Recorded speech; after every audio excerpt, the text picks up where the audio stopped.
attention, hein. Je te regarde. Bonjour! Alors, la semaine passée, vous m'avez envoyé donc un colis avec des vêtements, un truc comme ça.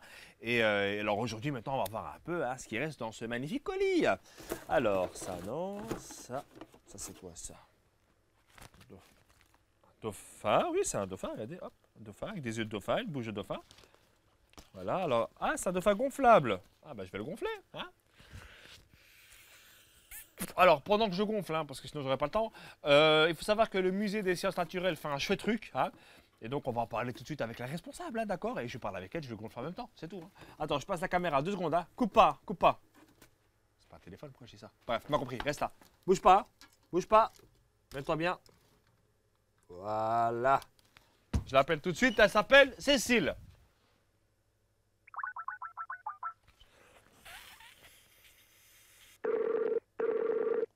Je vais mettre ça comme ça. Bonjour. Bonjour. Cécile, je vous vois pas. Non, ça c'est bien possible. Ah. Ouais. Est-ce que... Oui, comme ça on me voit un peu. Bonjour, ça va? Ça va bien, merci. Je vous dérange pas? Maintenant ça va. Je savais qu'il y avait ça ce matin, donc voilà. On est un petit peu cool pour tout installer, mais ça va. Ok, super. Dites-moi, Cécile, là maintenant nous sommes où? Enfin, vous êtes où plutôt? Là, je suis dans la galerie de l'homme du muséum, donc la nouvelle galerie qui concerne toute l'évolution de l'homme, dans le côté historique de l'évolution, donc nos ancêtres, mais aussi dans l'évolution de son propre corps. Quand on est petit, quand on est grand, qu'est-ce qui se passe? Ah, donc vous pouvez expliquer pourquoi est-ce que j'ai pris du poids alors? Ah. Ça, c'est une évolution de graisse, mais ça reste une évolution, non? Ça reste une évolution, tout à fait, ça fait partie du développement du corps, jusque dans une certaine mesure, ce n'est pas très grave. D'accord, et donc c'est une exposition qui parle que de l'homme, du corps humain? Oui, oui, tout à fait, c'est une galerie, c'est 1000 mètres carrés, dévolue vraiment à l'évolution de l'homme, d'où on vient, quelles sont nos origines, le côté buissonnant de nos ancêtres. On croit souvent qu'on n'a qu'un ancêtre, ou qu'on bon, voilà, qu'une lignée, mais en fait non, il y a eu beaucoup je vais dire d'ancêtres qui auraient pu donner l'être humain, il n'y en a qu'un qui donne nous. Oui. Mais c'est toute une galerie, toute une partie concerne nos ancêtres, et puis toute une partie concerne notre évolution corporelle. Donc quand on vient venir se tester, on peut voir le type d'articulation de poumon, de cœur, comment ça se développe, comment c'est quand on est petit, comment ça devient quand on est grand.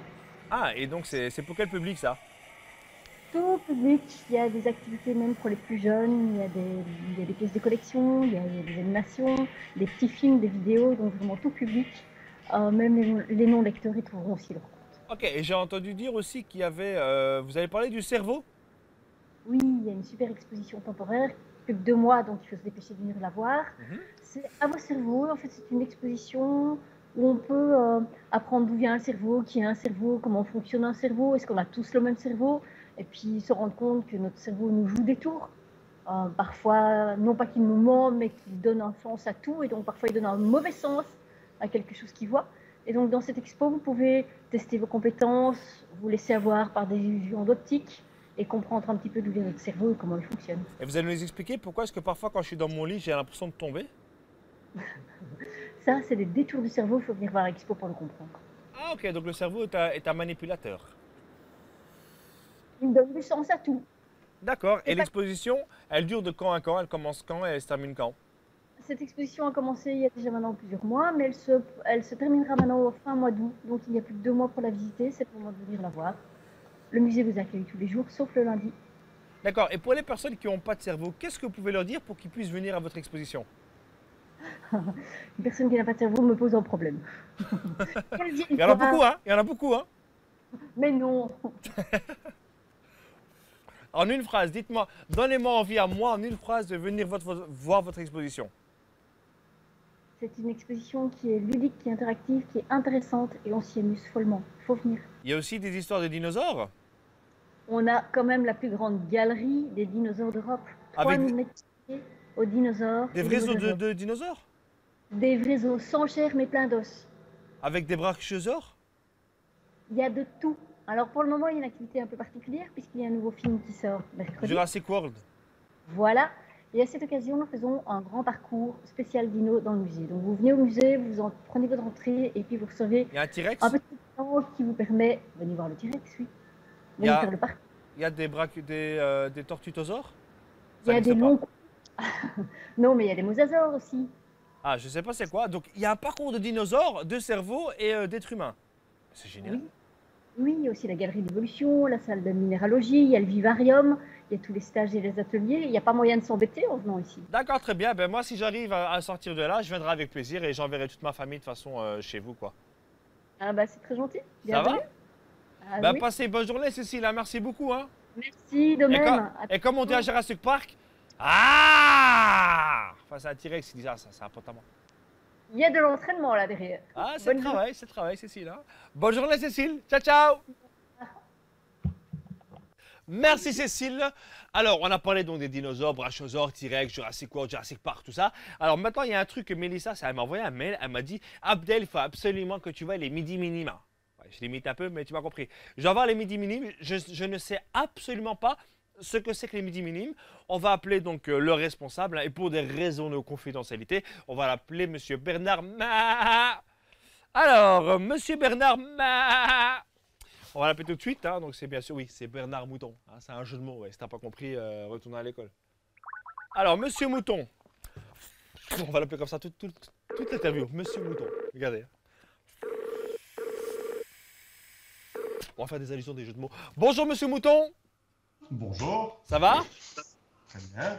Alors, je vous dis honnêtement, je ne sais absolument pas ce que c'est que les midi minimes.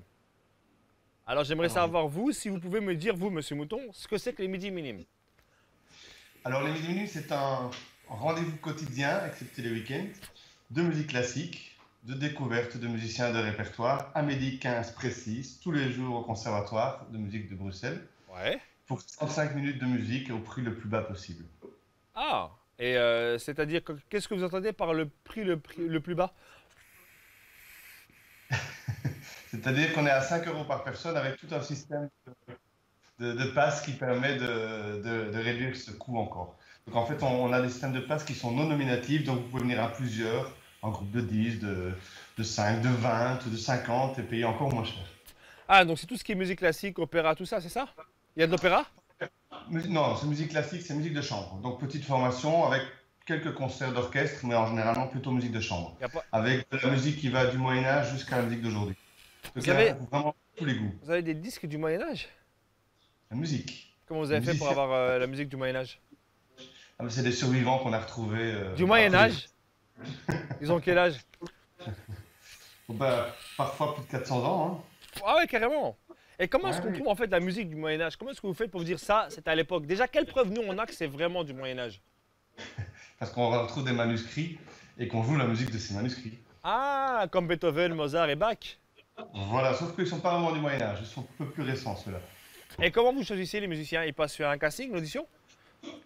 Alors les musiciens, soit je les connais, soit je les découvre par le disque ou par le concert, avec une volonté chaque année de renouveler les musiciens. Restez concentrés, monsieur Mouton. Mais c'est votre requin, là, je ne sais pas ce que vous êtes en train C'est de pas un faire, moi. requin, c'est un dauphin. S'il vous plaît, pas de blasphème. Hein. Continuez.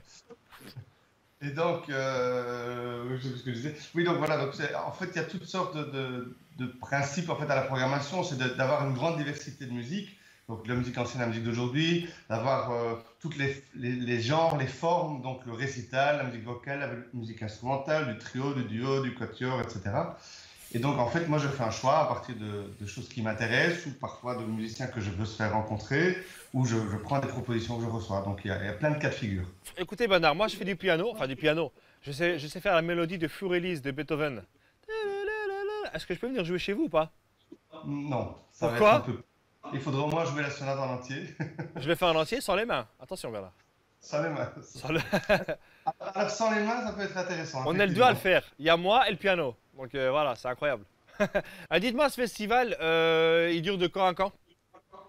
Alors, il commence le 1er juillet, donc il a commencé la semaine dernière et se terminera le 28 août. Donc, Quand? pour l'instant, le 28 août, donc ça fait Ah, 2 mois. ok, d'accord. Et pour l'instant, on est en plein dans une semaine thématique puisque c'est la semaine du quatuor à cordes qui a commencé ce midi avec le Zerkalo Quartet, qui est un tout jeune quatuor belge. Un Et quatuor? demain, quatuor à cordes. C'est quoi un Donc, deux quatuor à violons- cordes? 2 violons, un alto, un violoncelle. Deux violons à quoi? Un alto, un violon alto, donc c'est une taille un peu plus grande. En fait, vous dites ça comme si c'était évident. Mais clairement, un alto. C'est vrai. Excuse-moi, Bernard. Et le violoncelle, c'est le grand, c'est la base de la famille. Donc Ok. c'est une des formations les plus intéressantes de la musique de chambre classique. Donnez-moi des noms de groupes qui viennent jouer. Alors, par exemple, demain, on pourra entendre le quatuor Van Kuijk, qui est un jeune quatuor français qui vient qui a gagné le prix d'un des plus prestigieux concours de quatuor à cordes. Ok. On va pouvoir Donc, entendre les Henschel. et si je fais avec ça, est-ce que ça, tu penses que c'est un instrument de musique? Ah, en tout cas, les dauphins chantent, c'est bien Regarde. connu. Mais Non, je rigole, je rigole. Dites-moi un autre nom de groupe. un autre groupe, par exemple, le Quatuor Alfama, qui est très connu à Bruxelles. Mais ils ont pas d'idée, mais ils commencent tous par quattro. Quator. Quatuor Alfama, c'est leur nom, voilà. Parce que ça identifie tout à fait que c'est un quatuor à cordes. Et donc, D'accord. c'est un ensemble qui a déjà fait plusieurs disques, qui vient de faire un spectacle qui a bien tourné, notamment en Belgique, autour du Rêve d'Ariane, qui est une découverte du quatuor à cordes pour les enfants. Et donc, c'est un quatuor qui est bien connu chez nous. À mon avis, c'est un concert, il vaudra mieux venir tôt parce qu'il y aura beaucoup de monde. Ok, ça va, très bien. Ben écoutez, Bernard, merci beaucoup. D'accord. Je vous souhaite, j'ai envie de dire, tout l'alto du monde. Ouais. Et les dauphins sont acceptés. Sérieux? T'as entendu ça? Ouais, j'ai entendu, ouais, bah oui, mais putain, merde. Ok, ça va. Merci beaucoup, monsieur Mouton. Passez une bonne journée et j'ai envie de dire, alto tout à l'heure. Alto tout à l'heure. Allez, ciao. Au revoir. Ciao. Et voilà, je vous présente mon dauphin. Alors, il faut savoir que c'est une femelle, hein, c'est une magnifique femelle. Voilà, je vous présente mon dauphin. J'ai pas de nom, je sais pas comment... Qu'est-ce qui nous arrive là? Arrête pas devant les gens. Je sais pas encore comment je vais l'appeler. Je vais peut-être la faire dauphine, machine, titine, je sais rien du tout.